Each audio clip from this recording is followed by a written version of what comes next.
ሰላም ጤና ይስጥልኝ አድማጭ ተመልካቾቻችን፣ ለዕለቱ የያዝናቸውን ዋና ዋና ጉዳዮች ማሰማት እንጀምራለን። አብራችሁን ቆዩ። በጠላቶቻችን ሴራ ያጣነውን የባህር በር ለማግኘት የአሁኑ ትውልድ ራሱን ዝግጁ ማድረግ አለበት ሲሉ ሜጀር ጄኔራል ተሾመ ገመቹ ተናግረዋል። ኢትዮጵያ ስትፈጠር ጀምሮ ከባህር በር ጋር ስለመፈጠሯ ምስክር የማያስፈልገው ፀሐይ የሞቀ እውነት እንደሆነ ኢትዮጵያውያንም ሆኑ ዓለም የሚያውቀው ሀቅ ነው ብለዋል። በመከላከያ ሚኒስቴር የውጭ ግንኙነትና ወታደራዊ ትብብር ዋና ዳይሬክቶሬት ዳይሬክተር ሜጀር ጄኔራል ተሾመ ገመቹ እንዲህ ያለውን እውነት ሁሉም ዜጋ መገንዘብ ይኖርበታል ሲሉ አሳስበዋል። ከባህር በር ጋር ተፈጥረን የኖርን መሆናችንን በዓለም መድረክ አሳማኝ ማስረጃ አቅርበን የምናሸንፍበት ቁልፍ ጉዳይ በመሆኑ ሁሉም ኢትዮጵያዊ እውነታውን ሊያውቀው ይገባል ነው ያሉት። ታሪካዊ ጠላቶቻችን ባንዳዎችን በመጠቀም የህልውናችን የእስትንፋሳችን የወደፊት የኢትዮጵያን ጉዞ የሚወስነውን ትልቅ ጉዳይ የሆነውን ባህር በር አሳልፈው እንደሰጡ ማወቅ እንደሚገባም ጠቁመዋል ጄኔራሉ። ላለፉት 3 አስርት ዓመታት የባህር በር አጥተን በመቆየታችን እንደ ሀገር በኢኮኖሚ ተጎድተናል። የሰላምና የጸጥታ ተጋላጭነታችንን በከፍተኛ ሁኔታ እንዲሰፋ አድርጎታል ብለዋል። አሁን የባህር በር ከኢትዮጵያ ብሔራዊ አጀንዳዎች አንዱ መሆኑን የተናገሩት ጄኔራሉ ማንኛውም አካል ሌሎች ጉዳዮችን ከዚህ አጀንዳ ጋር እየለጠፈ ሊያደናግረን ቢሞክርም ጉዳዩ የብሔራዊ አጀንዳ ጉዳይ ነው ብለን ልንሞግት ይገባል ሲሉ ነው የተናገሩት። የባህር በር ጉዳይ የአርሶ አደሩ፣ ነጋዴው፣ ወጣቱ፣ ተማሪ ሁሉም ጋር የሚገባ በመሆኑ ብሔራዊ አጀንዳነቱን በመገንዘብ ንቁ ተሳትፎ ማድረግ ተገቢ መሆኑን ገልጸዋል። በታሪካዊ ጠላቶቻችን ሴራ ያጣነውን የባህር በር ለማስመለስ የአሁኑ ትውልድ ራሱን ከመቼውም ጊዜ በላይ ዝግጁ እንዲያደርግ ሜጀር ጄኔራል ተሾመ ጥሪ አቅርበዋል። ይህ በእንዲህ እንዳለ ውትድርና ጀግንነትንና ስብዕናን ተላብሶ ሰው ሰራሽና የተፈጥሮ መሰናክሎች ሳይበግሩት በጽናት መቆምን ይጠይቃል ሲሉ የልዩ ዘመቻዎች እዝ አዛዥ ሌተናል ጄኔራል ሹማ አብደታ ገለጹ። የልዩ ዘመቻዎች እዝ ማሰልጠኛ ማዕከል ለወራት የሰለጠናቸውን መሰረታዊ ወታደሮች በደማቅ ስነስርዓት አስመርቋል። ተመራቂዎቹ የመሰረታዊ ውትድርናንና የመሰረታዊ ኮማንዶ ምልመላ መስፈርቶችን ያሟሉ ናቸው። በምረቃ መርሃ ግብሩ ላይ የተገኙት የልዩ ዘመቻዎች እዝ አዛዥ ሌተናል ጄኔራል ሹማ አብደታ የውትድርና ሙያ የጀግንነት ስብዕና የተላበሰ ማንነትን የሚፈልግ ከመሆኑም በላይ ፈታኝ ለሆኑ ሰው ሰራሽና የተፈጥሮ መሰናክሎች ሳይበገሩ በጽናት መቆምን ይጠይቃል ብለዋል።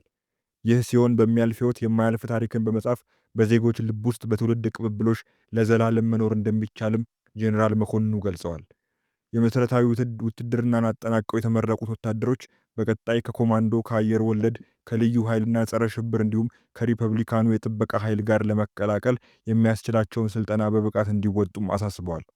የልዩ ዘመቻዎች እዝና የሪፐብሊኩ ጥበቃ ኃይል አመራርና አባላት ኢትዮጵያ አስቸጋሪ ሁኔታዎች በገጠሟት ጊዜ ሁሉ አለኝታነታቸውን በተግባር ያረጋገጡ የቁርጥ ቀን ልጆች መሆናቸውንም ሌተናል ጄኔራሉ ገልጸዋል። ተመራቂዎቹ በቆይታቸው ጠንካራ የአካል ብቃት፣ የተኩስና የተለያዩ የውጊያ ስልቶችን በቀንና በሌሊት የተማሩና በልምምድ ያዳበሩ ከመሆኑም በላይ የስነ ልቦናና የጤና ትምህርትን የቀሰሙ መሆናቸውን የገለጹት ደግሞ የልዩ ዘመቻዎች እዝ ማሰልጠኛ ማዕከል አዛዥ ብርጋዴር ጄኔራል ቦጃ አጋ ናቸው። ማሰልጠኛ ማዕከሉ የቅበላ አቅሙን በከፍተኛ ደረጃ ማሳደጉን የገለጹት ብርጋዴር ጄኔራል ቦጃ አጋ የስልጠና መሰረተ ልማቶችን ማስፋፋት ተችሏልም ብለዋል። ተመራቂዎች በስልጠና ቆይታቸው አሰልጣኞችና አመራሮች እነሱን ለማብቃት ላደረጉት ሁለንተናዊ ጥረት ምስጋና ያቀረቡ ሲሆን በቀጣይ ለሚጠብቃቸው የመሰረታዊ ኮማንዶ ስልጠና ዝግጁ መሆናቸውን መግለጻቸውን የመከላከያ ኦንላይን ሚዲያ የደረሰው ዘገባ ያመለክታል። ዘገባው የኢትዮጵያ ዜና አገልግሎት ነው። በዚህ የምረቃ ስነ ስርዓት ላይም የኢትዮጵያ ሀገር መከላከያ ሰራዊት አሰብን ያካለለ የኢትዮጵያ ካርታን ተረክቦ ይፋ አድርጓል። ከትላንት በስቲያ የመከላከያ የውጭ ግንኙነትና ወታደራዊ ትብብር ዋና ዳይሬክቶሬት ዳይሬክተር ሜጀር ጄኔራል ተሾመ ገመቹ ህዝቡ ለባህር በር ይዘጋጅ ሲሉ ጥሪ አስተላልፈው ነበር። አሁን ደግሞ አሰብን ወደ ኢትዮጵያ ያካለለ ካርታ ይዘው ታይተዋል። ልዩ ዘመቻዎች እዝ ያሰለጠናቸውን ምልመላ ሰራዊትም ዛሬ አስመርቋል። ሜጀር ጄኔራል ተሾመ ገመቹ አሰብን ለማስመለስ ጊዜው አሁን ነውም ብለዋል። ወደ ሌላ ጉዳያችን ስናልፍ በኢትዮጵያ የመጀመሪያው የሰው ሰራሽ አስተውሎት ወይም ኤአይ ዩኒቨርሲቲ ሊገነባ ነው። ኢትዮጵያ በቴክኖሎጂው ዘርፍ ያላትን ተወዳዳሪነት የሚያረጋግጥ የመጀመሪያው የሰው ሰራሽ አስተውሎት ወይም አርቲፊሻል ኢንተለጀንስ ዩኒቨርሲቲ ሊገነባ መሆኑን ጠቅላይ ሚኒስትር አብይ አህመድ አስታወቁ። ጠቅላይ ሚኒስትሩ ይህንን ታላቅ የምርምርና የትምህርት ተቋም ግንባታ ይፋ ያደረጉት በአዲስ አበባ ዩኒቨርሲቲ 75ኛ ዓመት የምስረታ በዓል ላይ ነው። ይህ አዲስ ዩኒቨርሲቲ በሀገሪቱ የዲጂታል ትራንስፎርሜሽን ጉዞ ውስጥ ጉልህ ሚና እንደሚኖር የታመነ ሲሆን በተለይም በሰው ሰራሽ አስተውሎት፣ በዳታ ሳይንስና በሮቦቲክስ ዘርፎች የሰለጠነ የሰው ኃይል ለማፍራት ታቅዶ የተቀረጸ ነው። ለእያንዳንዱ የአፍሪካ ሀገር ሁለት ስኮላርሺፕ እንሰጣለንም ብለዋል። ስራዎቻችንን በ6 ወራት ጊዜ ውስጥ እናጠናቀቃለን ያሉት ጠቅላይ ሚኒስትሩ ይህም መንግስት ለዘርፉ የሰጠውን ትኩረት የሚያሳይ መሆኑ ተገልጿል። ጠቅላይ ሚኒስትር አብይ አህመድ በማህበራዊ ትስስር ገጻቸው ባስተላለፉት መልእክት ኢትዮጵያ በዓለም አቀፍ ደረጃ በቴክኖሎጂው ዘርፍ ያላትን ተሳትፎ ለማሳደግ የጀመረችውን ጥረት ተጠናክሮም እንደሚቀጥል ገልጸዋል። የዩኒቨርሲቲው መገንባት ለኢትዮጵያ ወጣቶች አዳዲስ የፈጠራ ዕድሎችን ከመፍጠሩም በላይ ሀገሪቱን በቀጠናው ቀዳሚ የቴክኖሎጂ ማዕከል ለማድረግ የሚደረገውን ጉዞ ያፋጥነዋል። የዘርፉ ባለሙያዎች እንደሚሉት ከሆነ እንዲህ ያሉ ልዩ ልዩ የትኩረት መስኮች ያላቸው የትምህርት ተቋማት መገንባታቸው ኢትዮጵያ በኢንዱስትሪ 4ዝ ኢንዱስትሪያል ሪቮሉሽን ውስጥ ያላትን ድርሻ ከፍ የሚያደርግ ነው። ዩኒቨርሲቲው ስራ ሲጀምር የምርምር ስራዎችን ከማከናወን ባለፈ ለተለያዩ የልማት ዘርፎች የቴክኖሎጂ መፍትሄዎችን በማፍለቅ ረገድ ከፍተኛ አስተዋጽኦ ይኖረዋል ተብሎ ይጠበቃል። ከውጭ ወደ ያዝናቸው ጉዳዮች ስናልፍ የቬንዙዌላ ፕሬዝዳንት ኒኮላስ ማዱሮ እና ባለቤታቸው በኒውዮርክ ፍርድ ቤት ሊቀርቡ ነው። አሜሪካ ቅዳሜ ዕለት በቁጥጥር ስር ያዋለቻቸው የቬንዙዌላ ፕሬዝዳንትና ባለቤታቸው በኒውዮርክ ፍርድ ቤት ይቀርባሉ። ማዱሮና ባለቤታቸው በአደንዛዥ ዕፅ ዝውውርና በጦር መሳሪያ ወንጀሎች ክስ ተመስርቶባቸዋል። ይህ በእንዲህ እንዳለ ትራምፕ በቬንዙዌላና በኮሎምቢያ ላይ ተጨማሪ ወታደራዊ እርምጃ ሊወሰድ ይችላል ሲሉ አስጠንቅቀዋል።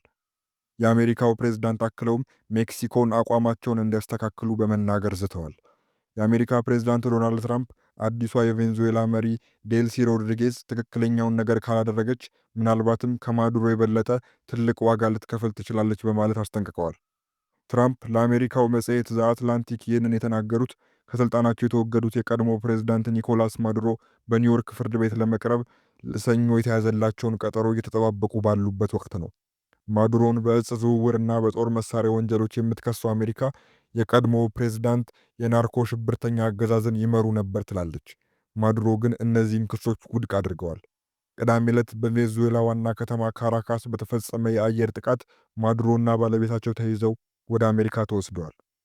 ከዚህ ክስተት በኋላ አስተያየታቸውን የሰጡት የአሜሪካ የውጭ ጉዳይ ሚኒስትር ማርኮ ሩቢዮ አሜሪካ ከቬንዙዌላ ጋር ጦርነት ውስጥ አይደለችም ሲሉ በአጽንኦት ተናግረዋል። አንዳንድ የዲሞክራቲክ ኮንግረስ አባላት ግን ድርጊቱን የጦርነት አዋጅ ሲሉ ጠርተውታል።